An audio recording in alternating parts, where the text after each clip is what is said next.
എന്നൊരു അമ്മയെ കാണിച്ചു തരാമോ നിങ്ങളുടെ വീട്ടിൽ? അമ്മയ്ക്ക് കോമഡിയുണ്ട്, സങ്കടമുണ്ട്, മക്കൾ നന്നാവുന്ന സന്തോഷമുണ്ട്. ഒരു അമ്മ എന്ന് പറയുമ്പം എല്ലാ വികാരങ്ങളും അടങ്ങിയ ഒരു കഥാപാത്രമാണ്. ആ അമ്മയായിട്ട് ചെയ്യുന്നത്. പക്ഷേ ഇത് ഞാൻ മാറ്റിപ്പിടിക്കാം.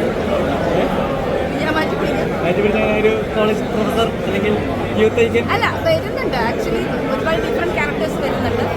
അമ്മവേഷം എന്നതിനപ്പുറത്തേക്ക് ഡിഫറെൻ്റായ അമ്മവേഷങ്ങൾ ചെയ്യുന്നു, ഡിഫറെൻ്റായ ക്യാരക്ടേഴ്സ് ചെയ്യുന്നു. അതിനുള്ള ഭാഗ്യം എനിക്ക് കിട്ടുന്നുണ്ട്, ദൈവം തരുന്നുണ്ട്, പ്രേക്ഷകർ തരുന്നുണ്ട്. കാരണം പ്രേക്ഷകർ ഇങ്ങനെ സപ്പോർട്ട് ചെയ്യുന്നതുകൊണ്ടാണല്ലോ ഡയറക്ടേഴ്സിനാണെങ്കിലും വിളിക്കാൻ തോന്നുന്നത്.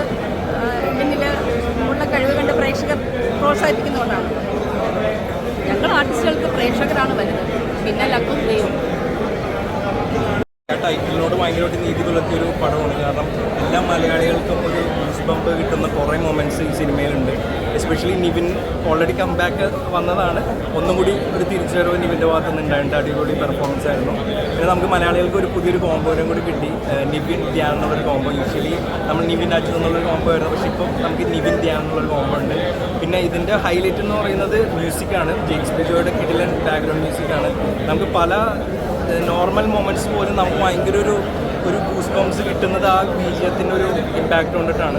പിന്നെ ഷാരിസ് മുഹമ്മദിൻ്റെ അടിപൊളി എഴുത്തും ഡിജോയുടെ അടിപൊളി ഡയറക്ഷനും കൂടി കൂടിയപ്പോൾ മലയാളി ഫിലിം ഇന്ത്യ 2024 അടുത്തൊരു ഹിറ്റാണ്.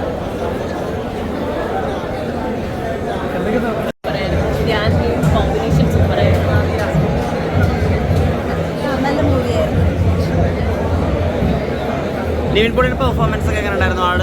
ആളുടെ ഒരു സേഫ് സോൺ, ആളുടെ തമാശ കളിച്ചിരിക്കണ ആ റേഞ്ചിലേക്ക് ഒരു കംഫർട്ട് സോണിന് പുറത്ത് വന്നതുപോലെ തോന്നി. വളരെ എല്ലാ ഇമോഷൻസും എക്സ്പ്രസ് ചെയ്യാൻ ഈ എല്ലാ മലയാളികൾക്കും സമർപ്പിക്കുന്നതാണല്ലോ പടം ഉദ്ദേശിക്കുന്നത്. അങ്ങനെ ഒരു വൈബ് ഫീൽ ചെയ്തോ മലയാളി? തീർച്ചയായിട്ടും വന്ന കുറേ സീൻസ് ഒക്കെ ഉണ്ട്.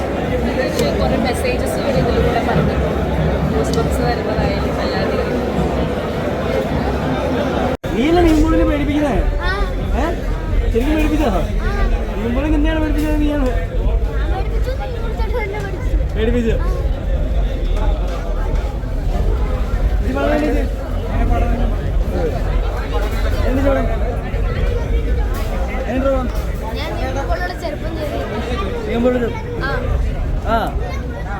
പടം നല്ല കോമഡിയും എന്റർടൈനും എല്ലാം ഉണ്ട്, കരച്ചിലും ഉണ്ട്. നമുക്ക് മൊത്തത്തിൽ ഇഷ്ടപ്പെടും. ഒരു മോട്ടിവേഷൻ പറയാം. പിന്നെ ഞാൻ വേറെ 7 മൂവീസിൽ അഭിനയിച്ചിട്ടുണ്ട്. കട്ടപ്പടത്തെ മാതിരി ഇറങ്ങാൻ പോയി. അതിൻ്റെ ഡബിങ്ങിന്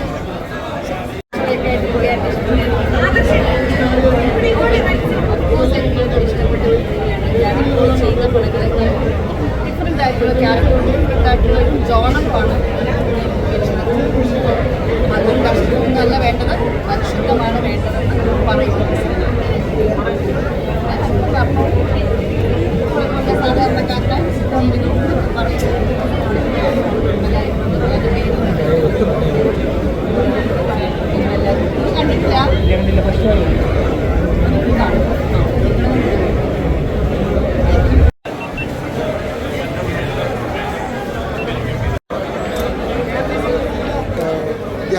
മറ്റേ നീമ്പോളി ധ്യാൻ രണ്ടുപേരും നല്ല പെർഫോമൻസും കാര്യങ്ങളാണ്. എന്തായാലും ഇൻ്റർവെല് വരെ നമുക്കൊരു ഗ്രാമീണ അങ്ങനെ നാട്ടുമ്പുറത്തെ കാര്യങ്ങളൊക്കെ നമുക്കുണ്ട്, അതൊക്കെ രസമായിട്ട് വന്നിട്ട്. പക്ഷേ ഇൻ്റർവെല് കഴിഞ്ഞപ്പോൾ ശരിക്കും മരുഭൂമിയിലൊരു കഥ, അതായത് നമ്മുടെ ആടുജീവിതത്തിലെ പോലെ എൻട്രി പോലെ വന്നിട്ടുണ്ട്. പക്ഷേ ആടുജീവിതം പോലെ അങ്ങനെ ഒരു പെയിനായിട്ടുള്ള ഒരു കഥയല്ല ഇത്. നമുക്ക് മരുഭൂമിയിൽ ശരിക്കും എൻജോയ് ചെയ്ത് ജീവിക്കുന്ന ഒരു കഥയാണ്. പിന്നെ ക്ലൈമാക്സ് ഒക്കെ ഇപ്പോൾ നന്നായിട്ട് കൊണ്ടുവന്ന് നിർത്തിയിട്ടുണ്ട്.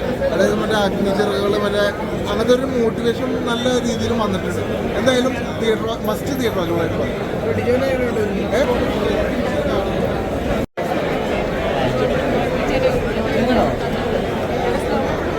ഇന്ത്യയുടെ മൂവി നല്ലോണം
ചെറുതായിട്ട് കാണിക്കുന്നുണ്ട്. അങ്ങനെ കോമഡിയാണോ അതോ ഏതൊരു എല്ലാം ടൈപ്പാണോ? കൂടി മിക്സ്, കോമഡി ഉണ്ട്, ഇലക്ഷനും ഉണ്ട്, എന്റർടൈനിങ്ങും ഉണ്ട്, എല്ലാം കൂടി മിക്സ്, ഒരു പുതിയ രീതിയിൽ എടുക്കാൻ വേണ്ടി നോക്കിയിരിക്കണം ടീച്ചർ ചേട്ടൻ. എന്താണ് മോനെ ഏറ്റവും കൂടുതൽ ഇഷ്ടപ്പെട്ട എന്താണ്? ഇവരുടെ കോമ്പിനേഷൻ, ഡാൻസ് നിവാസന്റെയും നിവിൻ പോളി ചേട്ടന്റെ കോമ്പിനേഷൻ സൂപ്പറായിരുന്നു. അനശ്വരരാജന്റെ അഭിനയം എങ്ങനെയുണ്ട്? അഞ്ജലി രാജൻ ഇടയ്ക്ക് കയറി വരുന്നുണ്ടായിരുന്നു. ഒരു നായികയുടെ നമ്മുടെ അഞ്ജലി രാജന്റെയും നിവിൻ പോളി ചേട്ടന്റെയും ഫുള്ള് അവർ രണ്ടുപേരും കൂടി ഇങ്ങനെ ലവ് ആവുമെന്ന് നമ്മൾ പ്രതീക്ഷിക്കും. ലാസ്റ്റ് അഞ്ജലി രാജനെ ഇഷ്ടപ്പെടും. മൊത്തത്തിൽ എന്റർടൈൻ ആണ്. എന്റർടൈനിങ്ങും മോട്ടിവേഷനും എല്ലാം കൂടി മിക്സറാണ്.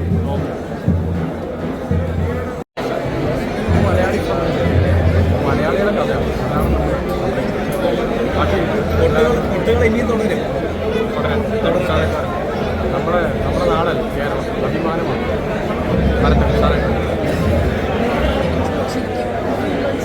പെട്ടെന്ന് ചിരിക്കുന്നില്ല. അതിപ്പോ ബേസിലാണെങ്കിൽ പറഞ്ഞത് പെട്ടെന്ന് ശോഭ്യമാവുന്നത്.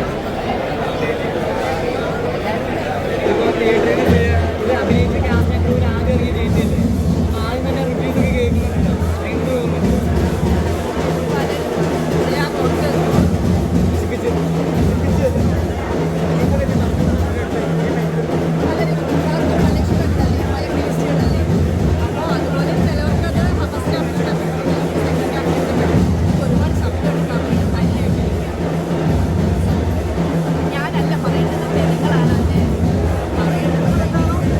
ജനങ്ങൾ പറയുന്നത് ഞങ്ങളെക്കാട്ടിലും കൂടുതൽ ഞങ്ങൾക്ക് എപ്പോഴും നല്ലത് പറയുന്നത് ജനങ്ങൾ പറയുന്നത്.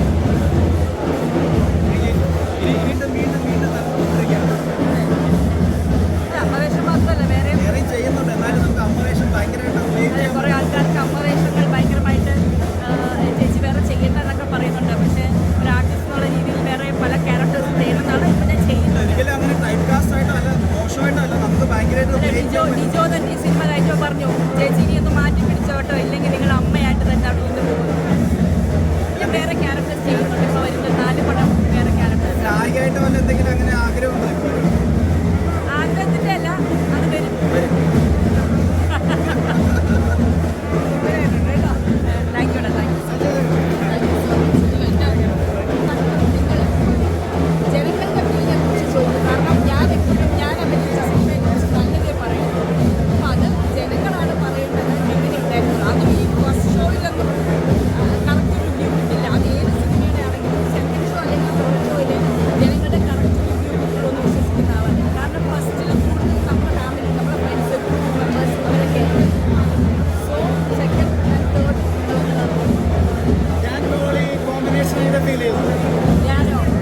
ഞാനായിട്ട് എനിക്ക് 2 ദിവസത്തെ വർക്ക് ഉണ്ടായിരുന്നു.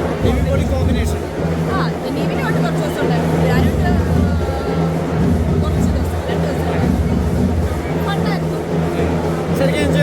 നന്നായിട്ട് കാരണം സെന്റിമെന്റ്സ് ആണ് ചെയ്തുകൊണ്ടിരുന്നത്. പക്ഷേ നിവിൻ ഫുൾ ടൈം ഭയങ്കര ജോളിയും തമാശയും ഫണ്ണുമാണ്. നമ്മളാണെന്ന് തോന്നിപ്പോൾ പുറത്ത് ജോലി ആവശ്യങ്ങൾക്ക് വേണ്ടി നാട്ടിൽ നിന്ന് മാറിയിരിക്കുന്ന കുറേ പ്രവാസികളുണ്ട് നമ്മുടെ മലയാളികൾ. അവർക്കെല്ലാം ഒരുപാട് കണക്റ്റ് ആവുന്ന ഒരു സിനിമയാണ്. കാരണം അവരൊക്കെ കേൾക്കുന്നുണ്ട് മലയാളം പറ്റിക്കുന്ന ആൾക്കാരാണ്. പക്ഷെ മലയാളികൾ എന്താണെന്ന് ഈ സിനിമയിലൂടെ കാണിച്ചു തരാൻ ഷാരിസ് മുഹമ്മദിന് അതുപോലെ ഡിജോ ആന്റണിക്ക് കഴിഞ്ഞിട്ടുണ്ട്. നിവിൻ ചേട്ടനാണെങ്കിലും കോമഡിയിൽ വല്ല നിവിൻ ചേട്ടൻ വേറെ ആർക്കും സാധിക്കില്ലല്ലോ. എന്താ പറയുക, നല്ല സിനിമ. നമ്മൾ ആദ്യം പ്രമോഷനിൽ കണ്ടുപോലെ ഫുൾ ടൈം കോമഡി അല്ല, പക്ഷെ കോമഡിയിൽ ഒളിപ്പിച്ചു വെച്ചാൽ നല്ല സീരിയസ് ഇഷ്യൂ കൈകാര്യം ചെയ്തു പോയി. ഒരുപാട് പറഞ്ഞു കഴിഞ്ഞാൽ ചിലപ്പോൾ സിനിമയിലേക്ക് കടന്നേറ്റോ എല്ലാവരും കണ്ട് തന്നെ സിനിമ മനസ്സിലാക്കാം. നല്ല സിനിമ 2024 സംബന്ധിച്ചിടത്തോളം മലയാള സിനിമയുടെ സുവർണ്ണ കാലഘട്ടമാണ്. അതിൽ കടന്നു വെച്ചിരിക്കുന്ന ആ ചിത്രങ്ങളുടെ കണത്തിലേക്ക് നമുക്ക് മലയാളിപ്പുറം ഇന്ത്യയിൽ എത്തിച്ചേർക്കാം. മലയാളിപ്പുറം ഇന്ത്യ എന്ന് പറഞ്ഞ ഒരു ബ്രാൻഡാണ്. മലയാളി ലോകത്തെവിടെയായിരുന്നാലും അവരുടെ സൗഹാർദ്ദവും മത സൗഹാർദ്ദവും എല്ലാ കാലത്തും ഓർമ്മിക്കപ്പെടും. ഈ ഒരു സിനിമ എല്ലാവർക്കും ഉള്ള ഒരു നമ്മളെന്താ പറയുക, എല്ലാവർക്കും ഉള്ളൊരു സമർപ്പണമാണ്.